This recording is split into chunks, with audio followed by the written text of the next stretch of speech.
Hello everyone, thanks for joining me for another quick lighting tutorial from Whitespace Films.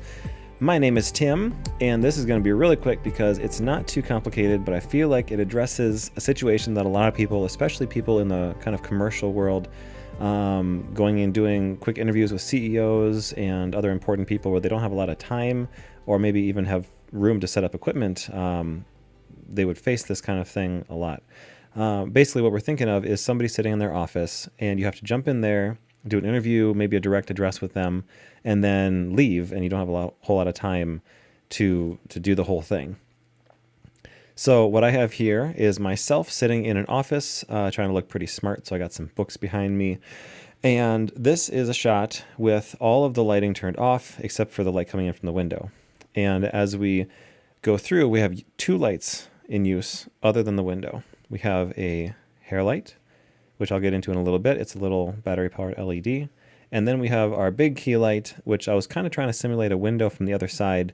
And even if it doesn't look like a window, I still think it looks like a pretty nice, broad, soft source, which can be flattering for a lot of people. And that's a Diva light from Kino Flo turned vertically, and I have daylight bulbs in it. And what it looks like is this. So when I kick that on camera right, I'll show you a lighting diagram in a second, but it's basically creating this large broad source that's just being accented now by these two hair lights, the window and the LED. Let's jump over really quick to this app called Shot Designer from Hollywood Camera Work. I like using this a lot. It's designed for mobile devices, so I use it on my phone, and you can also run it on your PC or Mac using Adobe Air. Basically, here's what we got. We have a small office. This is only about 8 feet by 8 feet here. And we have our talent sitting here on an office chair. We have our camera, which is an A7S with about a 35mm lens on it. I was using a zoom lens, but it was at about 35mm. Different pieces of furniture in here. A desk here, another little kind of desk bookshelf there, and then two bookshelves back here, which you can see in the shot. These are those two bookshelves and the little desk and the window right here.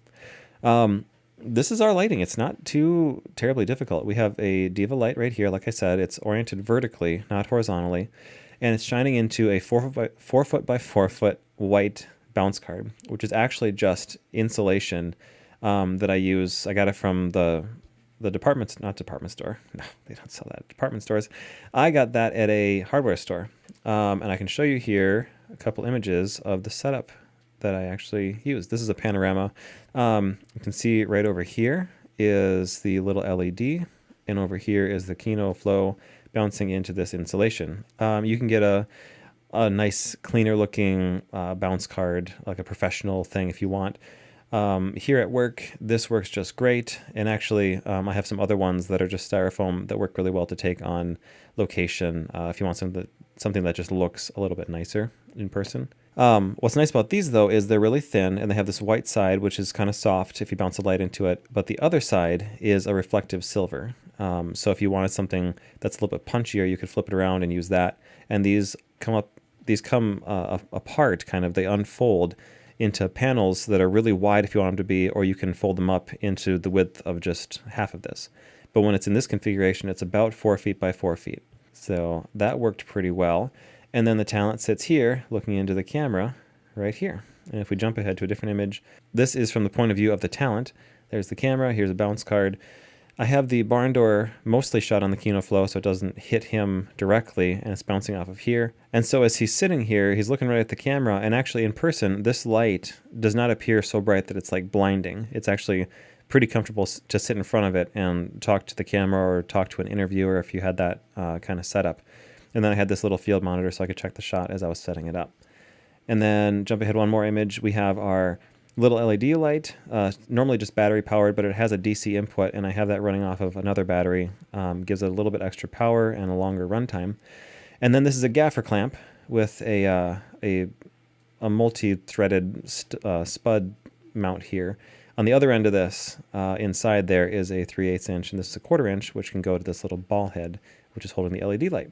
And these little clamps, the gaffer clamps, are super nice if you have bookshelves or cabinets or doors or things like that, because you can put little lights up high or kind of hide them in different places, and they're really inconspicuous, and it allows you to hide lights just right in the scene there. So if we jump back here, you can see the effect that key light is having on me here. It's also hitting the bookshelves a little bit, and then the hair light, you can actually see here. Let's see. Okay, so this is with nothing, except for the window. Adding the hair light, and then adding the key light. So it works really well. It's just 2 lights and a little piece of foam core, basically, to do that. And if I jump ahead in this scene here, oh, my book's gone. Wow. It's really awkward trying to do a lighting test by yourself because you're just like, what the heck do I do? I got to move around a little bit and also watch myself in the monitor. Oh, yep. And maybe I should adjust and then attack again. All right. Well, what do I do now? I should, I don't know, I should grab a book or something so I can act like the person's going to act when they're doing this thing. What's nice about this lighting setup, especially in this little room, is even as I turned to go grab this book, I never really look like I'm out of the lighting. It's all pretty strong and even as I move around.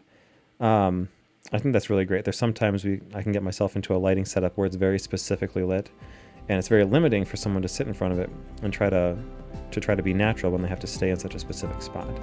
So I think this is a really great lighting setup. It's really simple, it's fast to set up, and it produces results that I like personally. So I hope it helps you, and I wish you many hours of happy lighting with happy clients.